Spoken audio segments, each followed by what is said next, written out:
बंदर मिलकर भालू मिलकर के राम सेतु का निर्माण किए।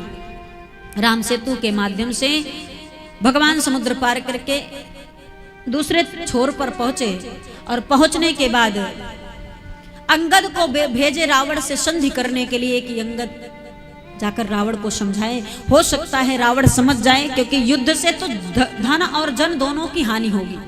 इससे अच्छा है कि समझौता कर लिया जाए, वो जानकी को वापस कर दे, हम युद्ध नहीं करेंगे। लेकिन रावण तो कल्याण चाहता था, वो तो जानबूझ करके युद्ध करना चाहता था, जानबूझ कर ये बैर किया, भगवान से शत्रुता किया है। अंत में नहीं माना रावण और अंगद जी आकर सूचना दिए तो महाराज युद्ध की घोषणा हो गई।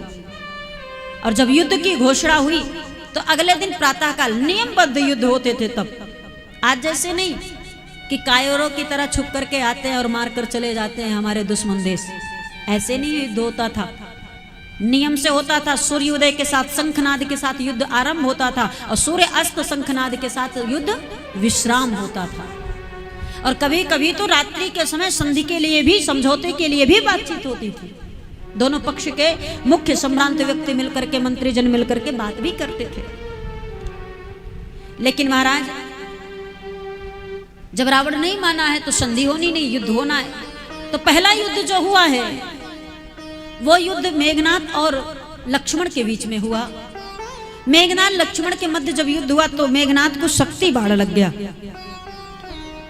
और जब शक्ति बाण लगा तो सारा रामादल शोकाकुल में हो गया। सारे वानर भालू रोने लगे, राम जी खुद रोने लगे लक्ष्मण को गोद में लेकर के। अब क्या करूं, नारी का हरण हो गया है, भाई मृत शैया पर पड़ा हुआ है, कभी भी प्राण छोड़ सकता है। मैं 14 वर्ष पूर्ण होने पर अयोध्या कैसे जाऊंगा, क्या बताऊंगा सबको कि इन दोनों को लाया था और दोनों नहीं है मेरे साथ। रोते विलखते राम जी को देखकर हनुमान जी से नहीं रहा गया। विभीषण जी ने मार्ग बताया हनुमान जी को कि लंका में सुसेन वैद्य है, यदि वो आ जावे तो शायद लक्ष्मण जी का प्राण बच जाए। हनुमान जी बोले ठीक है मैं लेकर आता हूं। हनुमान जी गए, सुसेन वैद्य को उनके घर समेत उठा लाए, उनके कमरा समेत पूरा उठाकर लेकर चले आए भगवान के पास। ये हनुमान जी की विशेषता है। बूटी मंगाया गया, पहाड़ लेकर आए। सुसेन वैद्य को मंगाया गया तो पूरा उनका घर उखाड़ कर लेकर चले आए। किसी ने कहा आपको सिर्फ वैद्य जी को लाना था, उनका घर क्यों उठा लाए। हनुमान जी ने कहा एक बार वैद्य जी को लाता, वैद्य जी जब चिकित्सा करते तो वो कहते ये दवा लाओ वो दवा लाओ, ऐसे चेक करना वैसे चेक करना, वो सारा सामान उनके घर में रह जाता। तो मैं फिर दोबारा जाता सामान लाने के लिए, अब क्या लाता क्या ना लाता, मैं डॉक्टर थोड़ी ना हूं कि कब कहाँ क्या जरूरत पड़ेगी। इसलिए उनके घर समेत लेकर चला आया हूं कि वैद्य जी को जो जरूरत पड़ेगी घर से लेकर के हमारे लक्ष्मण का चिकित्सा कर देंगे। सब हनुमान जी के शब्दों पर मुस्कुराने लगे। ठीक है, वैद्य जी को जगाया गया। वैद्य जी पहले तो नहीं करते हैं, चिकित्सा करने के लिए मना करते, लेकिन राम जी ने समझाया है कि डॉक्टर का धर्म है, चिकित्सक का धर्म है, एक ही धर्म है। उसके सामने यदि मरीज है तो उसका ईमानदारी से इलाज करे, चिकित्सा करे, वो चाहे शत्रु ही क्यों ना हो। लेकिन हॉस्पिटल में पड़े शत्रु से शत्रुता नहीं निभानी चाहिए। उस आप डॉक्टर हो, वो आपका मरीज है, इस भाव से उसको ठीक करना चाहिए। शत्रुता निभानी है तो आप फिर से सामने आइए, शत्रुता निभाइए शत्रु के साथ। लेकिन दुश्मनी निभानी है तो घर पर निभाइए, जहां मन करे वहां निभाइए। लेकिन डॉक्टर हैं अगर आप, चिकित्सक हैं आप, तो आपका धर्म है, अगर शत्रु भी बीमार होकर के आता है तो आपका धर्म शत्रुता निभाने की नहीं, डॉक्टर हो चिकित्सा करना है, आप इलाज करो उसका। तब सुसेन वैद्य जी ने कहा सजीवन बूटी से ही लक्ष्मण बच सकते हैं, वो भी सूर्य उदय से पहले। कौन जाएगा लाने?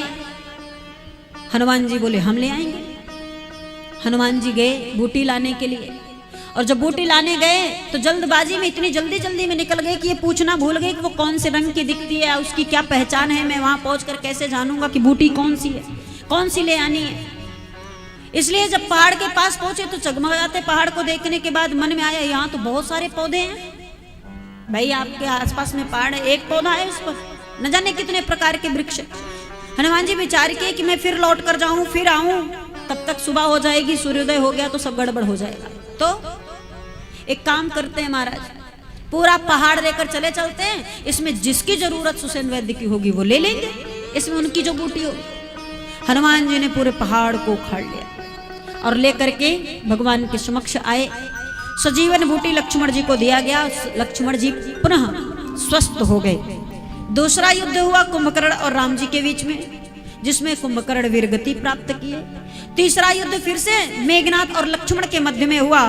इस बार मेघनाथ मारा गया। रावण चुन चुन करके आकाश पाताल धरती सारे जितने भी राक्षस है सबको पकड़ पकड़ के लाया। मरना है सब भगवान के हाथ में मर जाओ, सब तर जाओ, राक्षस योनि से मुक्त हो जाओ। किसी राक्षस को छोड़ नहीं रहा, छोटे बड़े सबको युद्ध भूमि में भेज कर मार दिया। और आखिरी में स्वयं लड़ने के लिए जब रावण आया तो राम रावण युद्ध आरंभ हुआ। और राम रावण युद्ध बहुत विशिष्ट युद्ध है महाराज। इसके मुकाबले में आज तक कोई युद्ध नहीं लड़ा गया, कोई भी नहीं लड़ा। जैसा राम रावण युद्ध हुआ है ऐसा कोई युद्ध हुआ ही नहीं। राम जी के खुद और अवतारों में नहीं हुआ, कृष्ण अवतार में भी ऐसा युद्ध नहीं हुआ। आपने देखा कि कृष्ण को राम जी की तरह लड़ते हुए रणभूमि में जाकर के योद्धा के सामने खड़े होकर के आर पार युद्ध लड़ाई हो, ऐसा देखा है कन्हैया का कहीं लीला में, श्रीमद् भागवत की कथा में कहीं सुना हो? कहीं भी कन्हैया युद्ध नहीं किए। कंस को मारे हैं तो युद्ध करके नहीं मारे हैं।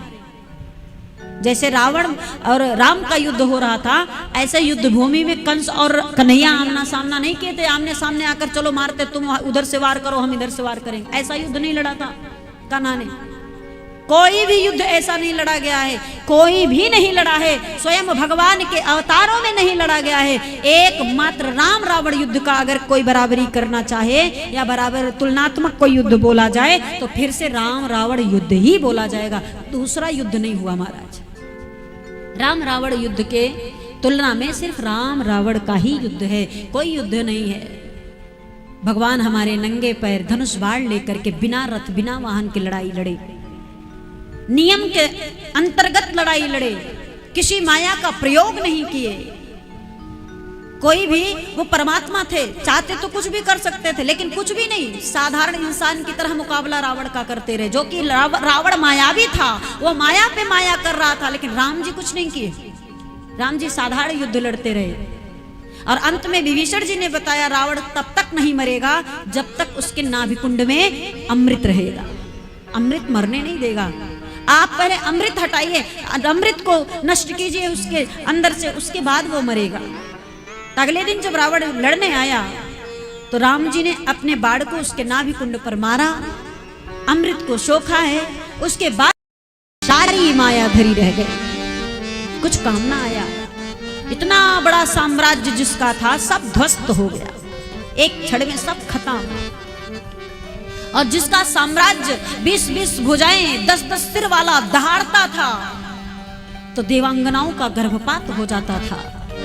इतना भयंकर था कि देवता उसके डर से पाताल में छिपकर रहते थे। इतना भयंकर होते हुए भी मरना पड़ा उसको भी, धरती पर गिरना पड़ा उसको भी महाराज। हर अत्याचार का अंत होता है, हर पाप का अंत होता है। अब वो पाप पर निर्भर है कि पाप कैसा है, जिसका अंत कितना विकट होगा। अगर विकट पाप आपने किया है तो अंत भी विकट ही होगा। आज रावण धरती पर पड़ा, भगवान राम के बार बार चरणों को निवेदन करता हुआ, ध्यान में रखता हुआ उस वैकुंठ को जा रहा है, जहां अगर कर्म देखा जाए तो रावण जाने योग्य नहीं, लेकिन फिर भी जा रहा है। क्यों? क्योंकि राम जी का बाण लगा है। राम के बाण की विशेषता है कि जिसे भी लग जाए वो सीधा बैकुंठ जाता है। वो कर्म के अनुसार नहीं जाएगा, वो बैकुंठ जाएगा राम के बाण के प्रभाव के कारण। इसलिए कहते हैं ना कि राम अगर प्रेम कर ले तो बैकुंठ दे देते हैं, राम अगर क्रोध में आकर बाण भी मार दे तो भी बैकुंठ ही देंगे। वो हर प्रकार से सिर्फ तारते हैं, कभी किसी को मारते नहीं है महाराज। मेरे राम जी ने किसी को मारा नहीं है, जिसको भी मारा सो तर गया। तो मरना नहीं, उसे तरना कहा जाता है। वो जीवन के आवागमन से मुक्त हो जाता है। जीवन उसे इस धरती पर बार बार किसी और योनि को धारण करके नहीं आना पड़ता है। वो जो भगवान के सानिध्य में चला गया तो हर प्रकार से महाराज उसका कल्याण ही कल्याण होगा।